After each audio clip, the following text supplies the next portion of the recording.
کہ یہ رپورٹ ایک نجی اخبار اور اس نجی اخبار کی نجی چینل میں اسی دن آئی جس دن پی ٹی آئی اپنا 100 days کا ایجنڈا اناؤنس کر رہی تھی. آئی ایم شیور کہ ان دو باتوں میں کوئی قطعاً کوئی کنیکشن نہیں ہے, ہونا بھی نہیں چاہیے. اور میں کہتا ہوں کہ جو سوچے بھی صحیح نا اس بارے میں, اس کے مطلب مزے کی بات ہے 100 days کا جو پروگرام ہے اس میں بھی کیڑے نکالے جا رہے ہیں نا, اس میں تو بہت کیڑے اور ایسے ویسے. دیکھیں مجھے نہیں معلوم کہ یہ منشور قابل عمل ہے یا نہیں ہے, لیکن مجھے سب سے زیادہ پازیٹیو بات یہ لگتی ہے کہ آرٹیکولیٹ انداز میں ایک سیاسی پارٹی نے اپنا منشور پیش کیا جیسا کہ پیش کیا جانا چاہیے. اچھا, اسی پارٹی نے 2013 میں بھی ایک منشور پیش کیا تھا. میں یہ اس لیے بات اچھی سمجھتا ہوں کہ پچھلے 5, 6, 7 الیکشن آپ اٹھا کے دیکھ لیں, کوئی پارٹی جو ہے جو mainstream so called national parties ہیں ان میں سے کوئی بھی ریٹرک, نعرے بازی, جیوے جیوے, آوے آوے, شیر آیا, چیتا آیا, اس کی بنیاد پر الیکشن جیتنی ہے. لیکن بہت عرصے بعد مثلا مجھے یاد ہے ایک زمانے میں پیپلز پارٹی بھی منشور پیش کرتی تھی, جماعت اسلامی, ANP, سب ایک روایت تھی, وہ بیچ میں روایت غائب ہو گئی. 2013 میں مجھے لگتا ہے کہ تحریک انصاف نے یہ روایت ایک بھرپور انداز میں شروع کی اور الگ الگ لوگوں نے الگ الگ سیکشنز پیش کیے 100 days کے, جس سے لگتا ہے کہ شیڈو کیبنٹ جو کہ ایک جمہوریت کا لازمی حصہ ہے وہ بھی ہے. اچھا, اس پہ خورشید شاہ صاحب کیا کہہ رہے ہیں؟ خورشید شاہ صاحب کہہ رہے ہیں یہ جی الیکشن گمک ہے, میں سیاست چھوڑ دوں گا اگر P T I us plan پہ عمل کر کے دکھائے, حقائق پہ مبنی منشور ہونا چاہیے. او بھائی جان آپ لے آئیے. نہیں سر مین لائن یہ بھی نہیں ہے, مین لائن ہے کہ یہ پری پول رگنگ ہے جو I don't know, مجھے نہیں سمجھ آ سکتی, نہ ہی میں اس پہ زیادہ سوچنا چاہوں گا. کمی ساتھ ہمارا ٹیو ہے ویسے, اور کہہ رہے ہیں مغرب جنوبی پنجاب کو لالی پاپ دیا گیا. کون؟ پیپلز پارٹی کے خورشید شاہ.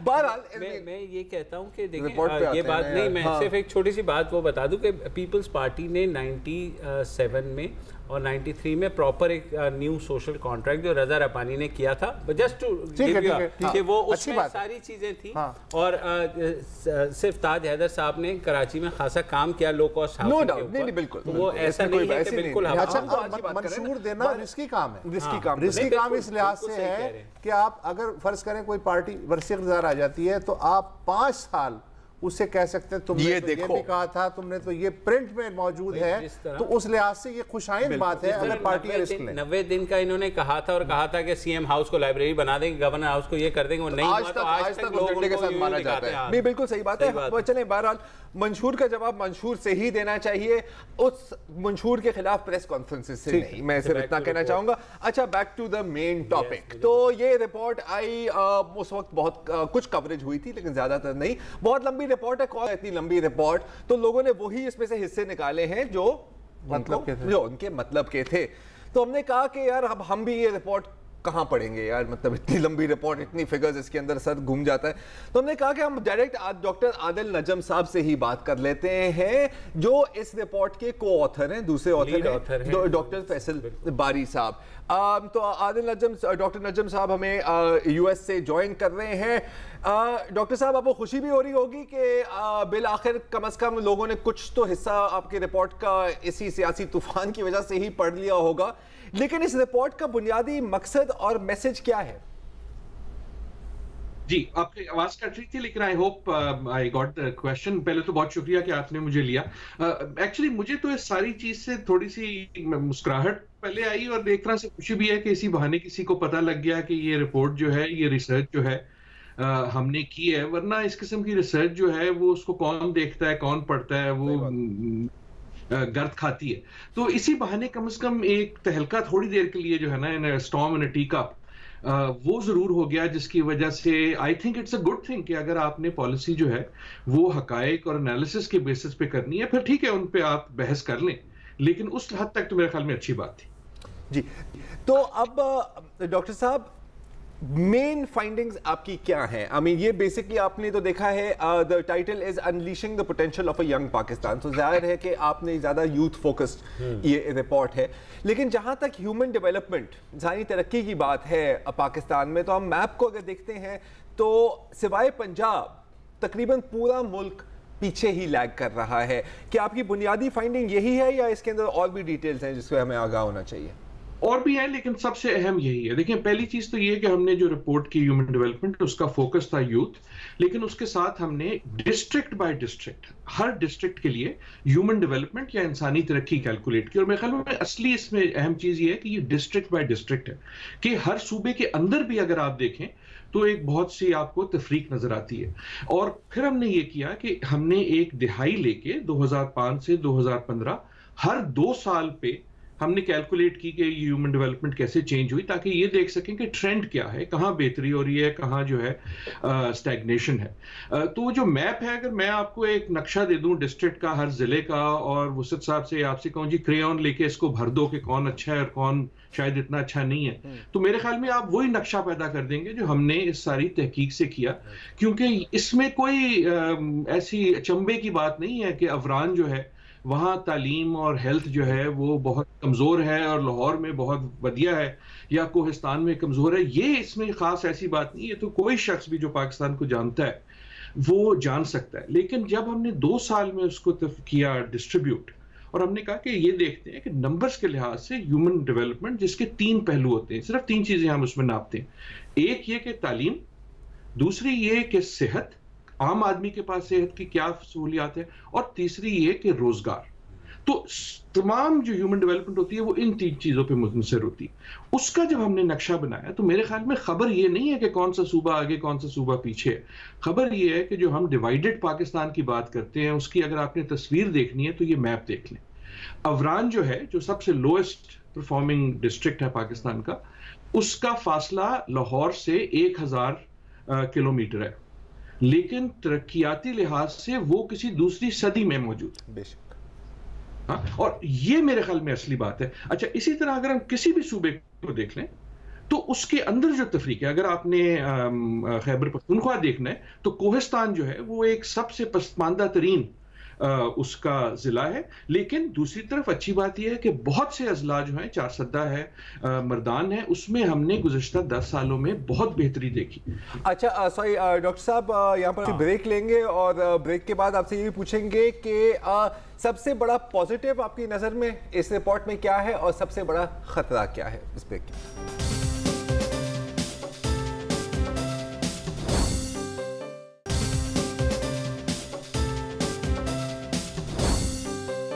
Welcome back. ہم بات کر رہے ہیں ڈاکٹر عادل نجم سے اس رپورٹ کے بارے میں جو پچھلے دنوں سے سیاسی فٹ بال بنا ہوا ہے, بلکہ سیاسی بلہ بن گیا ہے کہ اپنے مخالفین کو لے کے اس کا سر پھاڑ دیں کہ آپ نے کیوں کام نہیں کیا.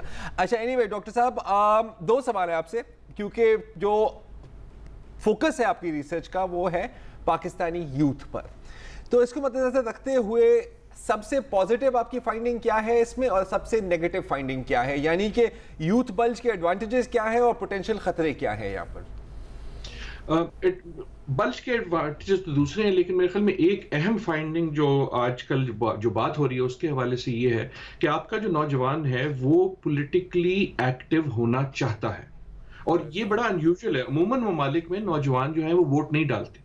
ہمارا جو تحقیق تھی وہ یہ بتاتی ہے کہ یہاں جو ہے تقریباً 80 سے زیادہ فیصد مرد اور 55 سے زیادہ فیصد خواتین جو نوجوان ہیں 15 سے 29 سال کی, وہ یہ کہتے ہیں کہ ہم اگلی الیکشن میں ووٹ ڈالنا چاہیں گے. یہ بہت زیادہ ویری ویری ہائی, اور اس کا پازیٹیو بات, اس کا مطلب یہ ہے کہ جو یوتھ بلج ہے آج سے لے کے 2045 تک ہر الیکشن جو ہوگی, یہ اگلی الیکشن اور ہر آنے والی الیکشن 2040-2050 کے درمیان تک, اس کا فیصلہ نئے نوجوان ووٹرز ایک بہت بڑی حد تک.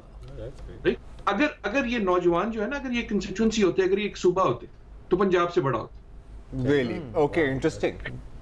تو اس کی یہ جو اس کی تشویش ہے وہ یہ کہ ہم نے جو ڈویژنز اپنی سوسائٹی میں بنائی ہیں, جو یہ نقشہ ظاہر بھی کرتا ہے, وہ ہم نے تمام کی تمام اپنے نوجوانوں میں منتقل کر دی.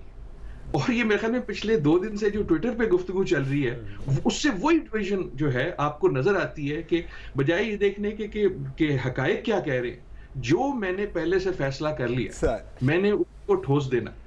کانفرمیشن بائز زندہ باد. جی, کانفرمیشن. اچھا نجم صاحب آپ نے ٹویٹر کی بات کی تو میں بھی آپ کو دیکھ رہا تھا کہ پچھلے 2 دنوں سے نجم صاحب لگے ہوئے ہیں پوری مطلب 20 ٹویٹس کی تھریڈ کی ہے کہ سمجھانے کے لیے کہ یا اللہ میرا یہ مطلب نہیں تھا پلیز یہ پڑھ لو, اور لوگ آپ کو یہ سمجھانے کی کوشش کر رہے ہیں کہ آپ کی رپورٹ میں, آپ کی لکھی ہوئی رپورٹ میں کیا ہے. تو ہاں ظاہر ہے آپ کو کیا پتا ہے یار, آپ تو مطلب ایویں ڈاکٹر بن جاتے ہیں, یہاں پہ تو ڈاکٹر ٹاک شو بھی کر سکتے ہیں, رپورٹ ہیڈ لائن دیکھ کے پتہ لگ جاتا ہے کیا. بالکل لفافہ دیکھ کے بتا دیتے ہیں کہ مطلب کیا ہوگا. لیکن ایک جو چیز جو اس میں بہت ہے وہ یہ کہ ڈیٹا جو ہے وہ کس سال کا ہے. ہاں یہ گڈ پوائنٹ. تو پہلی تو ہاتھ جوڑ کے گزارش یہ ہے کہ دیکھیں 20 سال تک آپ نے سینسس کیے بغیر ملک چلا دیا جی, اور مجھ سے کہتے ہیں کہ میں کل صبح کا جو ہے تازہ ڈیٹا آپ کے سامنے پیش کر دوں. تو تھوڑا سا کوئی ہاتھ والا رکھیں, یہ ڈیٹا ایسے نہیں آتا. دیکھیں اگر 2015 کا آپ نے جائزہ لینا ہو تو 2015 میں آپ جا کے سوال پوچھیں گے, 2016 میں جا کے کہیں وہ اینالائز ہوگا. یہ پورا ملک ہے, بہت بڑا ہے, تو ڈیولپمنٹ ڈیٹا جو ہے اس میں ایک لیگ ہوتا ہے. تو ہم نے جب 1 دہائی کا فیصلہ کیا تو وہ 2005 سے 2015 تک تھا. وہ جو ڈیٹا تھا اس کے بعد ہم نے پبلک ڈیٹا, اور یہ رپورٹ جو ہے یہ 3 ہفتے پہلے آئی ہے. اس کا یہ جو ڈیٹا ہے اس سے کہیں پہلے یہ پبلک میں سال پہلے اویلیبل تھا جی, سال پہلے سے اویلیبل تھا.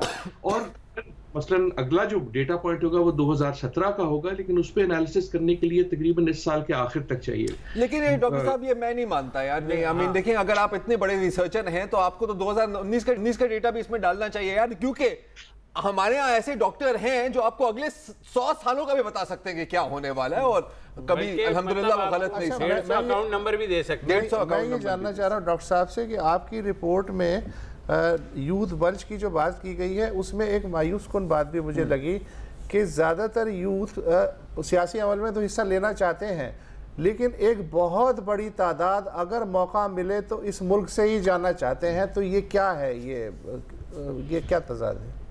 میرا تضاد اس میں ایک اور بھی تضاد ہے. مثلا جب ہم سوال پوچھتے تھے کہ آپ کا پاکستان کے مستقبل کے بارے میں کیا خیال ہے, تو بہت بڑی تعداد جو ہے وہ پازیٹیو فیل کرتی ہے. جب ہم نے سوال پوچھا کہ آپ کی زندگی جو ہے آپ کے والدین سے بہتر ہے اور آپ کیا سمجھتے ہیں بہتر ہوگی, تو میجورٹی جو ہے 70% تقریباً وہ کہتی ہے ہم سمجھتے ہیں بہتر ہے اور بہتر ہوگی. میرے خیال میں یہ تضاد نہیں ہے, یہ ایسپریشن ہے. یہ ایسپریشن ہے کہ جو نوجوان ہے یہ بہتر سے بہتر چاہتا ہے, اور اس میں ایک سیاسی پہلو ہے وسعت صاحب جو میرے خیال میں بہت اہم ہے, جس کا ہم رپورٹ میں ذکر کرتے ہیں.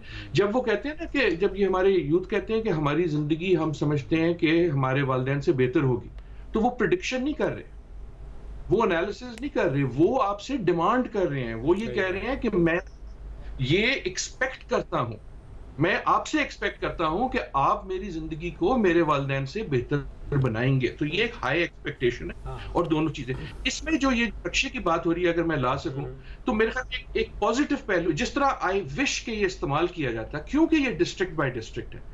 آئی وش اس کا استعمال یہ ہوتا ہے کہ جو ایم این اے ہے, ایم پی ہے کہیں سے, وہ یہ نقشہ دیکھ کے کہے کہ یار میرا جو علاقہ ہے وہ کیوں لال ہے, جب میرے ساتھ والا ضلع جو ہے وہ بہتر کر رہا ہے تو میں کیسے بہتر کروں گا. اگر کراچی ہے for example, Karachi high human development میں ہے پاکستان کے حوالے سے, لیکن اگر میں عارف الوی ہوں یا فیصل سبزواری ہوں یا مصطفیٰ کمال ہوں, تو I would like a conversation کہ وہ کہیں کہ جی اگلی جب رپورٹ آئے 2 سال بعد کا ڈیٹا ہے تو کراچی کو لاہور سے اوپر ہونا چاہیے. میرے خیال میں اس قسم جو لوکل لیول جو پازیٹیو کمپٹیشن ہے, یہ میرے خیال میں پروونشل لیول پہ ڈزنٹ مین مچ, لیکن لوکل لیول پہ, اور لوکل لیول پہ ہیومن ڈیولپمنٹ کرنا جو ہے بڑا سیدھا سا کام ہے. 3 چیزیں, اسکول بہتر کر دیں, صحت بہتر کر دیں, اور روزگار پیدا کر دیں. اچھا عادل, سوری کیونکہ 1-2 سوالات ہیں. ان امپلائمنٹ کے بارے میں بھی آپ سے بات بھی ہوئی تھی, اس سروے میں کہا بھی گیا کہ اتنے ملین جابز ہمیں کریٹ کرنی ہوں گی. کل عمران خان صاحب نے بھی کہا کہ 5 سال میں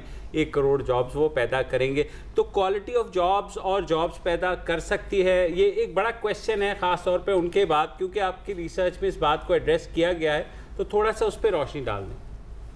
میرے خیال میں مبشر, اگر سب سے اہم چیز کوئی پاکستانی سیاست میں وہ ہو سکتی ہے اس وقت ترقی کے لحاظ سے, تو وہ یہ ہے کہ ہم اپنا فوکس ایکسپینڈیچر کے بجائے امپلائمنٹ پہ ڈالتے ہیں. بجائے یہ بحث کرنے کے صرف کہ کتنے پیسے لگے کسی پروجیکٹ پہ, ہر چیز پہ آپ ایز صحافی